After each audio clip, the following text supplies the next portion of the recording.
गर्भवती रिद्धि सुबह से अपने पति का इंतजार कर रही थी। सुबह से रात होने को आई थी, उसका कहीं पता नहीं था। अपने पति का इंतजार करते करते उसकी आंखें पथरा गई थी। सुबह से सैकड़ों बार उसके फ़ोन बंद आ रहे थे। मोबाइल पर फ़ोन लगाकर वह थक चुकी थी। पहले तो कुछ समय तक फ़ोन पर घंटी बजती जा रही थी। पिछली रात सुमित कुछ दोस्तों के साथ पार्टी करने जा रहा हूँ, ये कहकर निकला था। 5 महीने का गर्भ उस पर उसके पति सुमित की गुमशुदगी ने उसके सामने ढेरों प्रश्न खड़े करके रख दिए थे। मन में वह बुरे बुरे ख्याल आकर रिद्धि को डरा रहे थे। उसका इस अनजान शहर में कोई सगा नहीं था। दोस्त के नाम पर सिर्फ एक कनिका थी, जो पिछले साल एक रोड दुर्घटना का शिकार बन गई और अपने पीछे 2 महीने के बच्चे दीपक और पति राजवीर को भी अकेला छोड़ गई। रात गहरी होने पर रिद्धि काफ़ी सोच विचार कर राजवीर का नंबर मिलाने लगी। 2 घंटे जाते ही राजवीर ने फ़ोन पकड़ लिया। हेलो रिद्धि, इतनी रात हो गई, मुझे फ़ोन किया, सब ठीक तो है ना? राजवीर, कुछ भी यहाँ पर ठीक नहीं है। आज सुबह से ही सुमित लापता है, उसका नंबर भी बंद है। क्या रिद्धि, तुम चिंता मत करो, मैं दीपक के साथ तुम्हारे पास आता हूँ। राजवीर फ़ोन रखकर दीपक को अपने साथ कार में लेकर चला जाता है। घर बंद करके सीधे रिद्धि के पास जाने को निकल गया। आधे घंटे का सफ़र तय करके सीधे रिद्धि के पास पहुंचा। रिद्धि और कनिका बहुत ही अच्छी सहेलियां थीं, तो राजवीर भी रिद्धि के लिए हमेशा तैयार रहता। उसके मन में बस गर्भवती रिद्धि की चिंता से उकलाहट हो रही थी। हड़बड़ा हुआ उसने सीधे रिद्धि के फ्लैट का डोरबेल बजाया और डोरबेल बजते ही रिद्धि ने दरवाज़ा खोला। राजवीर को देखते ही रिद्धि अपने आंसू पर काबू न कर पाई। रिद्धि, रोने की जरूरत नहीं है, मैं आ गया हूँ, अभी पता करता हूँ। उसके दोस्तों को फ़ोन करके देख लिया, क्या पता उन्हें कुछ पता हो। राजवीर ने रोती हुई रिद्धि को अपना बेटे दीपक को संभालने के लिए दिया और बोला, तुम घर पर रुको, मैं राजवीर की तलाश में जाता हूँ। मैं उसके दोस्तों और ऑफिस में जाकर पता करता हूँ, कुछ न कुछ तो पता चल ही जाएगा। राजवीर के ऑफिस से सहकर्मियों से सुमित का पता लगाने की कोशिश की, लेकिन हर कोशिश नाकाम रही। सुमित का पता कहीं नहीं चल पा रहा था। राजवीर थक हार कर लौटकर रिद्धि के पास लौट आया। सुमित के बिना आए राजवीर को देखकर देखकर रिद्धि रोने लगी। रिद्धि को राजवीर संभालता भी तो कैसे? वो अच्छे से जानता था कि कोई भी शब्द उसका दर्द कम नहीं कर सकता। रिद्धि, हमें पुलिस स्टेशन जाकर गुमशुदगी की रिपोर्ट दर्ज करवानी पड़ेगी। राजवीर, कहीं सुमित मुझे छोड़कर तो चला नहीं गया? राजवीर ने उसकी तरफ देखा। नहीं, ऐसा नहीं हो सकता। सुमित तो तुमसे बहुत प्यार करता है, तुम्हारे प्रति उसका लगाव हम सब ने देखा है। फालतू बातें दिमाग से निकाल दो। मैं पुलिस स्टेशन जाकर उसकी गुमशुदगी की रिपोर्ट दर्ज करवाता हूँ। लेकिन राजवीर, पुलिस तो मेरे ही चरित्र पर उंगली उठाएंगे। रिद्धि बोलकर रो पड़ी। रिद्धि, हमने हमेशा अपने दिल में पुलिस की गलत छवि बना रखी है। मेरा दोस्त पारस पुलिस इंस्पेक्टर है, मैं उससे बात करता हूँ, वह अपने तरीके से उसकी तलाश करेगा। हमें पुलिस में रिपोर्ट दर्ज करवानी ही होगी, क्योंकि पुलिस अपने तरीके से उसे ढूंढ कर ही रहेगी। वो होगा तो मिल जाएगा। हमारी और पुलिस की अलग है। रिद्धि राजवीर की बात समझकर पुलिस में गुमशुदगी रिपोर्ट दर्ज करवाने को तैयार होगी। पुलिस में गुमशुदगी की रिपोर्ट दर्ज तो कर ली। 1-2 दिन छानबीन करने के बाद उन्हें पता ना चला। लोगों ने सुमित के लौटने की उम्मीद नहीं जताई। उनके हिसाब से सुमित अपनी मर्जी से कहीं चला गया है, जिसका उन लोगों के पास पुख्ता सबूत है। राजवीर के दोस्त इंस्पेक्टर पारस ने सुमित के ऑफिस से जानकारी एकत्र कर ली। उसके हिसाब से सुमित अपनी मर्जी से दुबई के ऑफिस में काम करने को चला गया है। सुमित ने रिद्धि को इस बारे में कुछ भी बताने की जरूरत नहीं समझी। रिद्धि की सांसें जैसे अटक गई। उसकी आंखों के सामने अंधेरा छा गया। पूरा जीवन धुंधला सा लगने लगा। क्यों, आखिर क्यों? सुमित ने मेरे साथ ऐसा किया। फिर रिद्धि ने राजवीर की तरफ देखा और अपने ही शब्द रिपीट किए। रिद्धि, तुम कुछ मत सोचो, बस अपने होने वाले बच्चे के बारे में सोचो। भगोड़े के बारे में सोचकर अपनी ज़िंदगी को नर्क मत बताओ। अपनी जिम्मेदारी से मुंह मोड़कर ना जाने कौन सा मुकाम हासिल करना चाहता है, उसे क्या पता परिवार का सुख क्या होता है। राजवीर ने गुस्से से सुमित को कोसना शुरू कर दिया। थोड़ी देर चुप होकर गहरी सांस लेते हुए उसने रिद्धि की तरफ देखा। बिल्कुल बेचारी और भविष्य की चिंता में डरी सी लग रही थी। तुम अपनी डिलीवरी की चिंता मत करो, आज से मैं तुम्हारा पूरा ख्याल रखूंगा और मैं दुनिया की परवाह किए बिना मैं तुम्हें अपने साथ ले जाऊंगा, तुम्हें अपने साथ ही रखूंगा। उस इंसान के लिए क्या सोचना जिस इंसान ने तुम्हें बीच भंवर में छोड़ दिया, हाथ थामा, तुमसे प्यार किया और शादी की, और जब उसका बच्चा इस दुनिया में आने वाला, जब तुम्हें उसकी सबसे ज़्यादा ज़रूरत थी, उस वक्त वो तुम्हारा हाथ छोड़कर भाग खड़ा हुआ। उस इंसान के बारे में सोचकर अपनी ज़िंदगी को बर्बाद करने में कोई फ़ायदा नहीं। मैं अब इस दुनिया की बिना परवाह किए मैं तुम्हें अपने साथ रखूंगा। अब इसमें मेरा भी छुपा हुआ स्वार्थ है। देख लो, दीपक को माँ का प्यार मिल जाएगा ना? एकटक राजवीर की तरफ देखा और उसके बेताब बातों को सुनकर थोड़ा सा सम्मान पैदा होना जरूरी था। रिद्धि राजवीर पर भरोसा कर उसके घर जाने को अपना सामान रखने लगी। जॉब तो रिद्धि भी करती थी, लेकिन किराए और डिलीवरी के समय खर्च अकेले करना उस अकेली सी लड़की से संभव नहीं था। अपने एक कमरे के मकान में राजवीर के साथ रुक नहीं सकती थी। घर के एक एक सामान को प्यार से न्यारा देख जा रही थी, जिसे कभी सुमित के साथ मिलकर प्यार से सजाया था। उस घर को छोड़ने पर उसका दिल बहुत भारी हो रहा था, लेकिन भारी मन से आज सारे सपने और सारे अरमान छोड़कर रिद्धि को आगे बढ़ना पड़ा। उस समय की यही मांग थी कि रिद्धि अभी राजवीर के साथ ही जाकर रुके। रिद्धि खुद एक सॉफ्टवेयर इंजीनियर थी। अपने सामान को देखते हुए रिद्धि की नज़र एक तस्वीर पर पड़ी, जब रिद्धि और सुमित एक दूसरे के साथ लिविंग रिलेशनशिप में रहते थे। रिद्धि इन्हीं तस्वीरों को देखते हुए अतीत के गलियारों में खोती गई। कलकत्ता में इंजीनियर की पढ़ाई करने के दौरान रिद्धि सुमित से टकराई थी। सुमित उससे 1 साल सीनियर था। मुलाकातों के दौरान पता चला कि रिद्धि और सुमित पहले दोस्त फिर एक दूसरे के प्रेम में पड़ते चले गए। रिद्धि अपने माँ बाप की इकलौती संतान थी। उसके पिता तो तब चल बसे जब कॉलेज की पढ़ाई के दौरान ही उसके पिता का देहांत हो गया। अब रिद्धि पर अपनी माँ की भी जिम्मेदारी थी, पर पिताजी के पेंशन से माँ की देखभाल और उसकी पढ़ाई सही से हो गई। उस वक्त सुमित ने उसे एक अच्छे से दोस्त और प्रेमी की तरह संभाला और उसका और उसकी माँ का पूरा ख्याल भी रखा। रिद्धि के मन में सुमित के लिए एक प्रेम अब इज्जत और सम्मान के रूप में आ गया। उसकी दुनिया अब बस सुमित के इर्द गिर्द घूमती थी। सुमित अपने माता पिता के गुजर जाने के बाद अपने चाचा के साथ रहता था। दोनों कहीं ना कहीं से एक दूसरे से प्रेम करते थे, जहाँ दोनों के एक दूसरे का साथ भाने लगा और यह साथ दोनों के प्यार की गहराइयाँ अब बढ़ने लगी थी। अब कॉलेज के आखिरी साल में सुमित की जॉब पुणे में लग गई। यह वह वक्त था जब दोनों 1 साल के लिए एक दूसरे से जुदा होने थे। रिद्धि ना चाहते हुए भी हंसकर सुमित को विदा की। रिद्धि की माँ और सुमित के चाचा चाची दोनों चाहते थे शादी के बंधन में बंध जाएं। रिद्धि और सुमित दोनों अभी इसके लिए तैयार नहीं थे। 1 साल फोन पर बात करते, एक दूसरे को समझते हुए दोनों ने बिता दिए। अगले साल जब रिद्धि के प्लेसमेंट का समय आया तो रिद्धि भी पुणे को निकल गई। वहाँ दोनों एक दूसरे के साथ लिविंग में रहने लगे। उसी वक्त 3 वर्षों में रिद्धि ने अक्सर ये महसूस किया कि सुमित को बच्चों से बहुत ज़्यादा लगाव था। दोनों की जॉब अच्छी खासी हो गई, दोनों की सैलरी भी ठीक ठाक थी। फिर रिद्धि सुमित से शादी करने का दबाव बनाने लगी। सुमित इसके लिए अभी भी तैयार नहीं था। पहले पुणे में अपना एक फ्लैट खरीदने के बाद ही वह शादी को तैयार था, लेकिन अचानक से दिल घात से रिद्धि की माँ चल बसी और रिद्धि को यह मलाल रह गया कि उसकी माँ की आखिरी इच्छा भी वह पूरी ना कर सकी। उसकी माँ को उसे दुल्हन बनाकर देखने का बहुत अरमान था, पर सुमित की जिद के कारण उसने वह खुशी भी खो दी। उस दौरान सुमित के चाचा चाची ने आगे बढ़कर रिद्धि को संभाला और दबाव डालकर रिद्धि और सुमित का विवाह करवा दिया। सुमित इस समय शादी से खुश नहीं था, लेकिन फिर भी दोनों ने शादी का 1 साल खुशी खुशी एक दूसरे के साथ रहने लगे। अब सुमित रिद्धि पर बच्चा पैदा करने का दबाव बनाने लगा। रिद्धि अभी खुद को समय देना चाहती थी। अब विवाह करने के बाद रिद्धि का मानना वह दोनों पहले अपना घर और गाड़ी ले ले, उसके बाद ही वह बच्चे के बारे में सोचेंगे, क्योंकि बच्चे की जिम्मेदारी कोई छोटी मोटी जिम्मेदारी नहीं होती। सुमित के प्रेम में वह इतनी डूब चुकी थी कि रिद्धि ने माँ बनने का फैसला कर लिया। माँ बनने से पहले उन्होंने अपने सपनों का यह घर खरीद लिया, एक कमरे का मकान भी बनाया, लेकिन दोनों के लिए वह काफ़ी था। अब रिद्धि ने माँ बनने का फैसला किया, क्योंकि अब कोई भी औरत एक ठहराव चाहती है जहाँ उसके पति और बच्चे हो, जिस घर की वह सम्मानित हो। वह दिन भी आ गया जब सुमित को रिद्धि ने नन्हे मेहमान के आने की खुशखबरी दी। सुमित खुशी से उछल पड़ा, क्योंकि सुमित को बच्चे से बहुत लगाव था। शुरुआत में 1 महीने तक तो सुमित ने रिद्धि का पूरा ख्याल रखा, पर धीरे धीरे रिद्धि को एहसास होने लगा अब सुमित उससे कटा कटा सा रहता। वह कुछ भी बोलती तो वह चिड़चिड़ा सा हो जाता। रिद्धि ने समझा शायद ऑफिस की समस्या के कारण उसका व्यवहार बदल गया है, इसलिए उसने उस पर जोर ज़्यादा ध्यान नहीं दिया। लेकिन अचानक से आज सुमित के घर छोड़ के चले जाने के बाद रिद्धि की दुनिया ही हिल चुकी थी।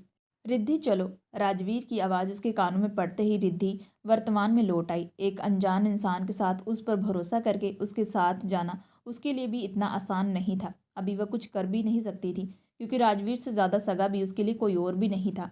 राजवीर इतना उसके लिए फिक्रमंद और उसके हर जरूरत का ध्यान रख रहा था, तो उस इंसान पर भरोसा क्यों ना करती। भले इसके पीछे उसका स्वार्थ हो। दीपक को माँ की ममता मिल जाएगी, पर कनिका भी तो उसकी एकमात्र सहेली थी, जिसे वह अपने आप से भी ज़्यादा प्यार करती थी। दीपक की माँ की जगह मौसी क्यों नहीं ले सकती। बस इसी भरोसे पर वह राजवीर का हाथ थाम कर उसके घर चल पड़ी। राजवीर के घर पर रिद्धि ने जैसे ही कदम रखा, उसका दिल सुमित के प्यार को अलविदा कह चुका था और दीपक के प्रति उसकी जिम्मेदारी उसके दिल में समा गई थी। दूसरा, एक अकेली औरत के लिए सुरक्षित छत राजवीर के घर में उसे मिल गई थी। तुम इसे अपना ही घर समझो रिद्धि, तुम्हें यहाँ मैं किसी भी तरह की कोई भी दिक्कत महसूस नहीं होने दूंगा। मुझ पर यकीन करो रिद्धि, मैं तुम्हें हमेशा कनिका की सहेली की तरह ही देखूंगा और मेरे लिए भी तुम आज से मेरी दोस्त हो। राजवीर के शब्दों की गंभीरता रिद्धि महसूस कर रही थी। भरोसा और यकीन, प्रेम और इश्क और मोहब्बत, इन सबको मैं सब बहुत पीछे छोड़ कर आई हूँ। राजवीर, मैं मजबूर हूँ तुम्हारे कारण अपने सर एक मजबूत छत देख रही हूँ। मैं जानती हूँ कि कनिका का तुम्हारे जीवन में क्या स्थान था, और मैं भी ये भी जानती हूँ कि मैंने जब से प्यार को महसूस किया तब से मेरे मन में सिर्फ सुमित है। उसका नाम ही सुमित नहीं, उसने मेरे दिल को भी मोह लिया है। उसके साथ रहते रहते मेरा दिल और दिमाग इस कदर हो गया था कि मेरा प्यार और बढ़ता गया। जैसे एक बच्चे को आप पाल पोस कर बड़ा करते हो, वैसे ही मेरा प्रेम भी उसी तरीके से था। उसके दिए धोखे ने मुझे संभलने में समय तो लगेगा ना, लेकिन मैं संभल जाऊंगी। मैं तुम्हारा ये एहसान जिंदगी भर नहीं भूलूंगी। तुम मेरे सामने अभी मेरे लिए एक देव पुरुष की तरह मेरे सामने खड़े हो, जिसने मुझे और मेरे दोनों बच्चों को मरने से बचाया है। रिद्धि फफक फफक कर रो पड़ी। अब रिद्धि ऑफिस जाती और राजवीर उसका ख्याल भी रखता। ऑफिस से आकर रिद्धि दीपक के साथ खेलती और राजवीर के ऑफिस से आने के बाद दोनों एक साथ चाय पीते और इधर उधर की बातें करते। दोनों अपनी अपनी जिम्मेदारियों के बोझ तले दबकर दोनों एक दूसरे के साथ घुल मिल चुके थे। अब जो भी उन्हें देखता तो यही सोचते कि राजवीर ने दूसरी शादी कर ली और रिद्धि दीपक की दूसरी मम्मी है। रिद्धि संभल गई थी। रिद्धि दीपक और अपने आने वाले बच्चे को लेकर भविष्य के सुंदर सपने सजाने लगी। जिंदगी में असल प्यार क्या होता है रिद्धि असल मायने में अब समझ रही थी। असल प्रेम तो दीपक और रिद्धि के बीच पनप रहा था। प्रेम निर्वश था, बिना कोई उपेक्षा के दोनों एक दूसरे के रंग में रंग जाते रहे। उस अपोध बालक को अपनी माँ के बारे में पता भी नहीं था, लेकिन रिद्धि को अपनी माँ समझकर उसे अपनी दुनिया समझ बैठा था। रिद्धि के अंदर अपना अंश पलते हुए भी दीपक की भोली सी मुस्कान उसकी जिंदगी को जीने का नया नजरिया बना रही थी। अचानक से रिद्धि ऑफिस में अपना वर्क कर रही थी कि तभी उसके पेट में जोरों से दर्द होने लगा। ऑफिस वालों बिना देरी के राजवीर को फ़ोन किया और उसके पास ही स्त्री विशेषज्ञ के क्लिनिक में ले गए। राजवीर बिना सोचे समझे अपना सारा काम छोड़कर रिद्धि के पास पहुंचा। रिद्धि राजवीर की बहला स्थिति को देखकर उसके अंदर कुछ पनपा। उसकी आंखें झलक उठी। जिस इंसान के साथ सिर्फ 2 महीने साथ रह रही थी, वह इंसान उसे जिम्मेदारी समझकर निभा रहा है, और जिस इंसान की मैं पत्नी हूँ वह मुझे बस बीच रास्ते में छोड़कर चला गया। रिद्धि एक बात अच्छे से समझ चुकी थी कि दुनिया में प्यार कुछ नहीं होता, प्यार से बढ़कर कुछ और भी रिश्ता होता है, और वह है जिम्मेदारी का और इंसानियत का। थोड़ी सी गैस की प्रॉब्लम की वजह से रिद्धि के पेट में दर्द हो गया था। अब रिद्धि खतरे से बाहर थी। रिद्धि को लेकर राजवीर अब अपने घर आ गया। रिद्धि, अब यह तुम्हारा 8वां महीना चल रहा है। मैं चाहता हूँ कि तुम अब घर पर ही रहो। मैं तुम्हारी डिलीवरी का खर्चा पूरा उठा लूँगा। तुम चिंता मत करो। तुम्हारी कंपनी तुम्हें आराम से लीव भी दे देगी। दीपक के लिए आया रखी हुई है, और मैं एक और फुल टाइम मेड रख लूँगा। तुम्हें घर के काम करने की भी ज़रूरत नहीं। कुछ दिनों के लिए तुम दीपक को गोद लेना बंद कर दो, जिसके कारण तुम्हें परेशानी हो रही है। राजवीर, मैं जॉब पर सिर्फ अपनी खुशी के लिए नहीं जाती। मैं तुम पर बोझ नहीं बनना चाहती। खबरदार, आज के बाद तुमने जो मुझे कहा कि तुम दीपक को गोद मत लो, मैं दीपक के लिए क्या महसूस करती हूँ वो मैं तुम्हें नहीं बता सकती। तुमसे मेरा रिश्ता सिर्फ इंसानियत का है, लेकिन दीपक और मेरे बीच माँ और बेटे का रिश्ता बन चुका है। अच्छी तरह से जानते हो, वो मुझे माँ कहता है, और एक माँ अपने बच्चे को गोद में नहीं खिलाएगी क्योंकि उसके दूसरे बच्चे को खतरा हो जाएगा। माँ का प्यार सबके लिए बराबर होता है। जैसी ही तुम्हारी मर्जी, मैं तुम्हें कुछ नहीं बोलूँगा। मेरी एक बात का ध्यान रखो, अभी भी बस ऑफिस से 6 महीने के लिए छुट्टी ले लो। उसके बाद जब आराम करना, मेरी इतनी सी बात मान लो। ऑफिस में छुट्टी की अर्जी डाल दो, मेरी बस इतनी सी बात मान लो। रिद्धि राजवीर की बात सुनकर विचार कर बोली, अच्छा चलो, मैं ऑफिस से छुट्टी ले लेती हूँ। Good girl. वैसे मैडम, मेरी सैलरी बहुत अच्छी है। मैं तुम्हारा और दीपक दोनों का ख्याल अच्छे से रख सकता हूँ। बात इंसानियत की है। मैं कनका से बहुत प्यार करता हूँ। तुम इसे कुछ और मत समझना। अब ये मेरी छोटी सी फैमिली है, इसलिए इसकी जिम्मेदारी मेरे कंधों पर है। मैं तुम्हारी हर बात मानती हूँ राजवीर। मैं तुम्हें तुम्हारी जिम्मेदारियों से मुक्त भी नहीं करूँगी, लेकिन मैं 6 महीने के बाद जॉब फिर से ज्वाइन कर लूँगी। और हाँ, एक आया रखकर अपने बच्चे का ख्याल रख सकती हूँ। दीपक और उसके आने वाले भाई और बहन दोनों को अच्छी ज़िंदगी हम दोनों को मिलकर देनी होगी। रिद्धि के मुंह से इतनी बात सुनते ही राजवीर सोच में पड़ गया। हम दोनों एक जिम्मेदारी के रिश्ते में बंधे हुए हैं। चलो अच्छा है, दीपक को उसकी माँ और आने वाले बच्चे को उसका पिता मिल चुका है। राजवीर मन ही मन खुश हो गया और चाय के 2 कप लेकर रिद्धि के पास आकर बैठ गया। अच्छा रिद्धि, पता है, मुझे तुम्हारी डिलीवरी का सबसे बेसब्र इंतज़ार है। मैं चाहता हूँ कि इस बार इस घर में एक छोटी सी गुड़िया खेले, बिल्कुल मेरी कनिका की परछाई हो। बोलते बोलते राजवीर चुप हो गया। तुम बहुत प्यार करते हो ना कनिका से? हाँ, मैं बहुत प्यार करता हूँ। पता नहीं क्यों आज भी उसकी खुशबू को मैं मेरी सांसों में, इस घर में, उस हर जगह में महसूस करता हूँ। जब भी देखता हूँ मुझे लगता है जैसे कनिका मेरे सामने बैठे मुस्कुरा रही है। कनिका की बातें बड़ी ही खुशी से राजवीर किए जा रहा था। रिद्धि के मोबाइल पर एक बार वाइब्रेशन हुआ। शायद किसी का मैसेज था। रिद्धि उस संदेश को खोलकर पढ़ने लगी तो उसकी आंखें झलक पड़ी। संदेश सुमित का था। रिद्धि, मैं दुबई में हूँ और मैं तुम्हें बिना बताए यहाँ चला आया क्योंकि मुझे ये बच्चा नहीं चाहिए था, और अब मैं यहाँ विदेश में एक लड़की के साथ लिविंग में रह रहा हूँ, वेदिका। वेदिका मेरी गर्लफ्रेंड है। रिद्धि के हाथों से ये पढ़कर मोबाइल छूट कर गिर पड़ा। राजवीर उसके मोबाइल में संदेश खोलकर पढ़ने लगा। उसे सुमित पर दया आ रही थी, जो रिद्धि जैसी समझदार और अच्छी लड़की को छोड़कर किसी और लड़की के प्यार में फंस चुका है। राजवीर रिद्धि को संभालने को आगे बढ़ा, लेकिन उससे पहले ही दीपक उसकी गोद में आकर बैठ गया। रिद्धि एक पल में ही आंसू पोंछकर उसके साथ खेलने लगी। राजवीर समझ चुका था कि दीपक रिद्धि के दर्द की दवा है। राजवीर, धन्यवाद का संदेश सुमित को कर दो। अगर वह मेरी ज़िंदगी से जाता नहीं तो दीपक मेरी ज़िंदगी में आता नहीं। उसे यह भी कह दो कि मैंने उसके प्यार को अपने दिल से अलविदा कर दिया। अब मेरी ज़िंदगी में दीपक और मेरे होने वाले बच्चे की जगह है। अब रिद्धि घर में रहने लगी थी तो राजवीर ने भी वर्क फ्रॉम होम ले लिया था। काम वाली बाई तो घर का काम करके जाती थी, पर उसके साथ रिद्धि के आसपास हमेशा रहने के लिए कोई तो चाहिए था, क्योंकि अब रिद्धि की डिलीवरी का समय नज़दीक आ चुका था। अब बस 10 से 15 दिनों में रिद्धि की डिलीवरी होनी थी। राजवीर किसी भी तरह की कोई भी लापरवाही नहीं बरतना चाहता था। रिद्धि को राजवीर का इतना जिम्मेदार व्यवहार बहुत ही अच्छा लगा। शायद यूँ कहो कि रिद्धि के दिल में राजवीर के लिए एक प्रेम अब पनपने लगा था। लेकिन रिद्धि चोट खाई हुई थी, इसलिए वह दोबारा प्यार करने की गलती नहीं करना चाहती थी। इसलिए अपने प्यार पर जिम्मेदारी की वह परत चढ़ा लेती। अब तीनों एक साथ बहुत खुश थे। अचानक सुबह सुबह राजवीर की डोरबेल बजी। इतनी सुबह कौन आया होगा, ये सोचते राजवीर आंख मलते हुए दरवाज़ा खोलने पहुंचा। राजवीर ने दरवाज़ा खोला। सामने सुमित खड़ा था। सुमित को देखकर राजवीर घबरा गया। तुम यहाँ, मुझसे गलती हो गई थी। राजवीर, कोई बात नहीं। सुमित सुबह का भूला अगर शाम को घर लौट आए तो उसे भूला नहीं कहते। अभी भी कुछ नहीं बिगड़ा। रिद्धि और उसका बच्चा बिल्कुल सही सलामत है। चलो अंदर चलकर तुम उससे मिल लो। राजवीर और सुमित अभी पीछे पलटे थे कि पीछे दर से कराती रिद्धि खड़ी थी। राजवीर दौड़कर उसे संभालने आगे बढ़ा था, लेकिन सामने सुमित को देखकर रुक गया। सुमित रिद्धि को संभालने लगा। रिद्धि ने उससे अपना हाथ छुड़ा लिया और राजवीर के पास जाकर उसका हाथ थाम लिया। राजवीर उसे लेकर बिना सोचे समझे सीधे अस्पताल की तरफ जाने लगा। राजवीर अपना दीपक अंदर कमरे में सो रहा था। रिद्धि की बातें सुनकर राजवीर ने दौड़कर अंदर के कमरे से दीपक को गोद में उठाया और उसने डिलीवरी के लिए तैयारी की। बैग लेकर सुमित की मदद से रिद्धि को लेकर अस्पताल पहुंचे। उसे इमरजेंसी में एडमिट कर लिया गया था। रिद्धि को दिक्कत हो रही थी। ऐसे तो प्रसव के दौरान ये आम बात थी, लेकिन रिद्धि की दवाई देने के बाद भी नियंत्रण नहीं हो रही थी। किसी तनाव के कारण ऐसा हो जाता है। एक नर्स ने राजवीर को आकर बताया। राजवीर समझ चुका था। रिद्धि अब सुमित को अपनी ज़िंदगी में नहीं चाहती और राजवीर सुमित को सीधे वहाँ से जाने का कह भी नहीं सकता था। रिद्धि और आने वाले बच्चे का ख्याल कर राजवीर ने सुमित को वहाँ से जाने को कह दिया कि तुम अभी यहाँ से चले जाओ सुमित। जब रिद्धि की डिलीवरी हो जाएगी उसके बाद तुम आराम से आ जाना, रिद्धि से बात करना। अभी मैं यह समझ रहा हूँ कि वह तुम्हारी मौजूदगी यहाँ पसंद नहीं कर रही। सुमित अपना मुंह लेकर वहाँ से चला गया। सुमित के जाते ही रिद्धि नियंत्रण हो गई और रिद्धि ने एक सुंदर सी बच्ची को जन्म दिया। जब कुछ घंटों के बाद रिद्धि होश में आई तो सुमित ने उसे गोद में बच्चे को लेते हुए कहा, रिद्धि, यह हमारी बेटी बिल्कुल तुम्हारी तरह है। एक मिनट सुमित, तुम गलत बात बोल रहे हो। ये तुम्हारी नहीं, सिर्फ मेरी बेटी है, जिसे तुम मरने के लिए छोड़ गए थे।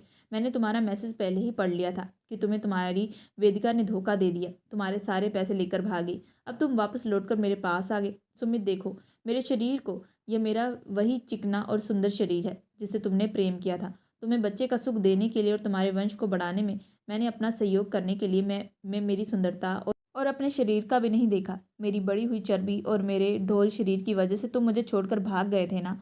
सुमित, मैंने प्यार को बाय बाय बोल दिया है। ये तुम्हारी नहीं, राजवीर की बच्ची है। अब तुम इस गलतफहमी में मत जीना कि मैं कहीं राजवीर से प्यार करने लगी हूँ। मैं तुम्हें बता दूँ कि मैं राजवीर से प्यार नहीं करती, बल्कि मैं अब किसी भी इंसान से प्यार नहीं कर सकती, क्योंकि प्यार करने की सज़ा तो मैं अब भुगत चुकी हूँ।